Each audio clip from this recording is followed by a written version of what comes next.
You're lying, Nate. I saw you.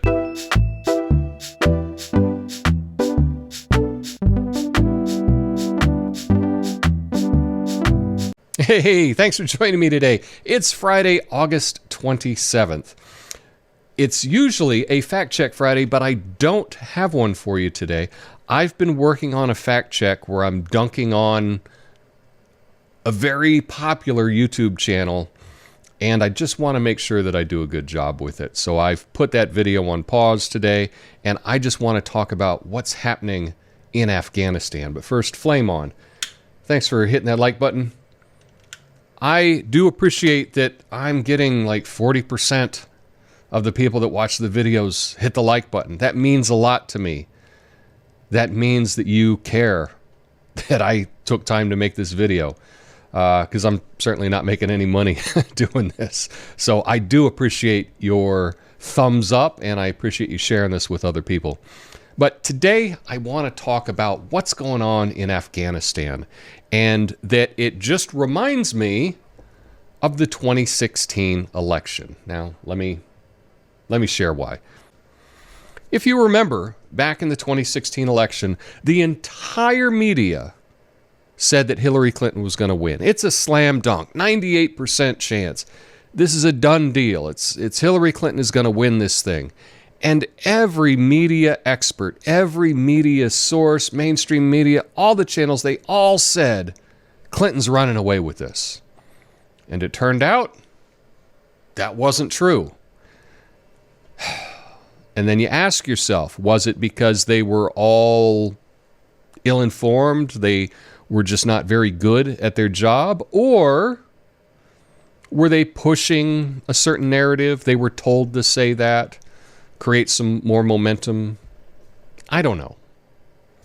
But what I do know is that they all sucked at their job, because none of them gave that even a possibility. And I know in hindsight, Nate Silver's backstroked so much. He said, oh, no, I changed my calculation the day before, and I only had her at an 80-something% chance of winning.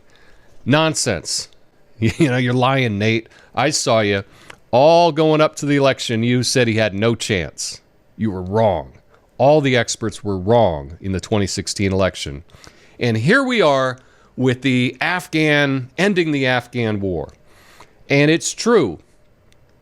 Joe Biden seems to have done a really bad job of ending this.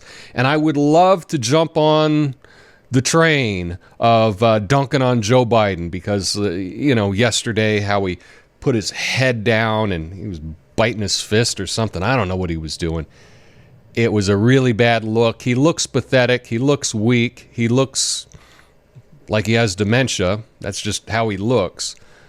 So I would love to get on that and just dunk on him all day long.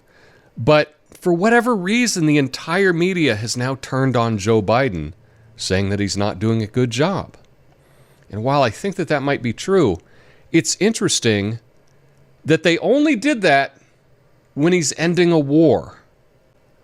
They never did that during the entire almost 20 years that we've been in Afghanistan. There was never a turning against the president because they were continuing a war or bombing people or drone striking people or all this kind of stuff. Obama, right? He had 7 different military conflicts going on at the same time. I think he started more than any president in the history of our country. And the media was like, yay! Go on with your bad self. You rock. That's what they were saying. So according to the media, this is just what I see, but according to the media, start all the wars you want. That's presidential. That makes you look good. You end it, and we're gonna come down on you. We want everyone to think that ending a war is bad. At least that's how it appears. Now, again, it does look like Biden kind of screwed this up a little bit. But they're all turning on him now? Now that he's ending it? Now they're turning on him? I mean, I turned on him in, I don't know, when was I first aware of Joe Biden? 92? Something like that? Yeah, I was against him then. Okay? I've never been for that person. I've never been in favor of him. I've always thought he's a terrible, terrible human being. But this is what it took for the media to turn on him, that he wants to end the war, that he's actually ending it. And so it's hard to get on board with that. It is hard to get on board with that. But you got to wonder about all these experts that have been going on CNN, MSNBC, on the Sunday talk shows, Meet the Press, Face the Nation, ABC, the George Stephanopoulos show, whatever that's called, I forget.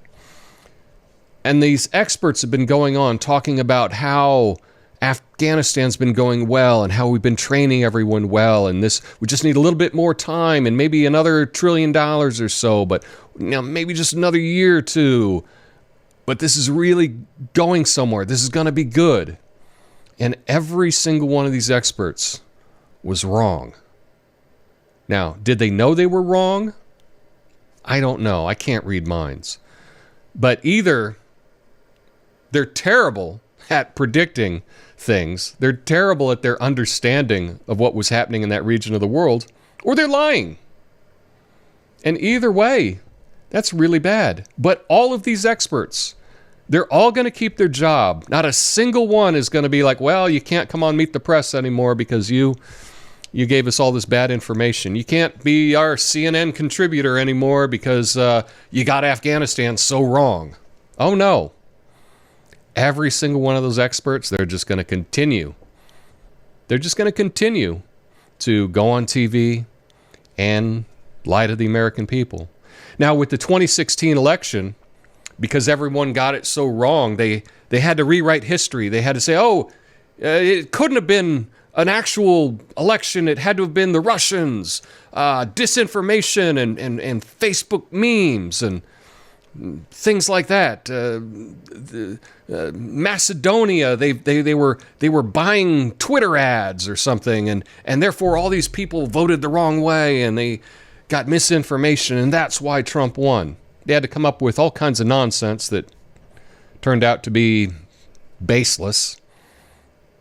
What are they going to do now that they got Afghanistan totally wrong? You didn't see one expert say, well, we're over there, we're trying, but basically we have, an army full of illiterate goat herders, that most of which are using opium on a daily basis, so probably not a great army. It's probably not going to work.